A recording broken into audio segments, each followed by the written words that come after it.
Yeah, good evening, you guys. Everybody knows that that rainstorm did a lot of damage to a lot of places here in San Diego, but I don't think anything looks like this. Take a look. The stormwater was so powerful, apparently, it actually lifted up this dumpster and moved it. It clearly was not here before. But as Sean pans over to this now lake, this is, by the way, this is the sod field that normally has no water on it at all. You can see a big carpet of green, but as you can see, it is flooded. It is a lake. And it's not only full of the nasty sewage water, but it's also full of the solids that come down from Mexico as well. The plastics and the nasty and all the stuff that gets clogged up. And that is one of the reasons why we're talking here today, is all the solids that get stuck along the riverbed. They do some serious damage.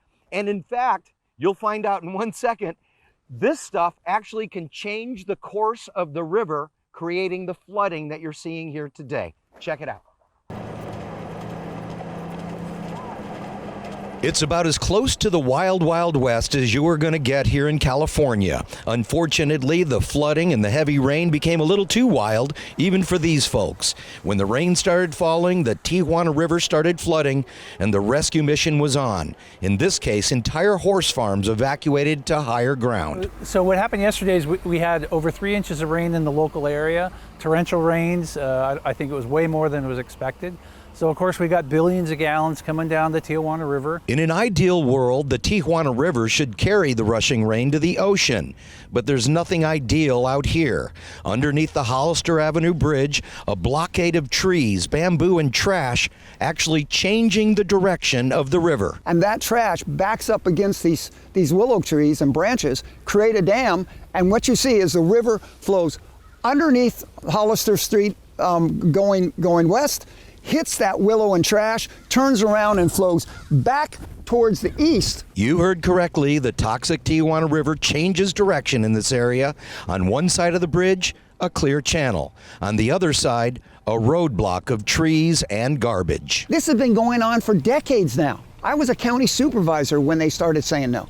It's time that the county supervisor from the area, the city councilman from the area, the assemblyman from the area, and the congressional delegation take a look at the fact that you got to stop ignoring this problem. But this latest catastrophe makes it difficult to ignore any longer. The problem is, who do you talk to? Depending on where you're standing out here, it could be the city, state, or federal government, with responsibility overlapping in some cases. We have multiple jurisdictions, multiple municipalities sort of fighting over who's responsible or whose job it is to clean it up.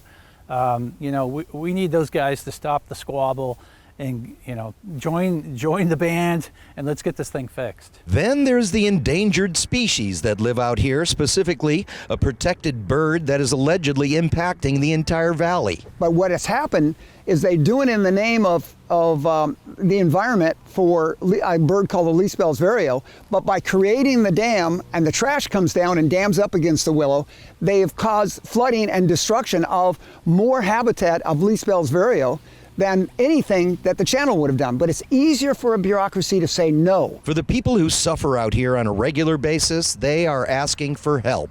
How many times can one place be dumped on before something changes? Smuggler's Gulch, which runs from the Mexican border up to the main river channel, has been clogged for years with sediment and trash. The City of San Diego Stormwater is responsible for cleaning the portion from Monument Road to the main channel, and they have not done that. Earlier today, we did reach out to some of the agencies here in San Diego County that could have something to do with this. We haven't heard back from them yet. But we also know that the mayor of Imperial Beach is headed to Washington, D.C. next week, talking about that magic $310 million for the sewage treatment plant that's over my shoulder. Some of that money, they are hoping, could go to actually clearing these channels and clearing out the solid waste so the river keeps flowing to the west. This has been a problem for a long, long time, continues to be a problem, and the overlapping agencies and the environmental concerns clearly are one of the biggest issues that are preventing this from happening out here, from clearing out those channels.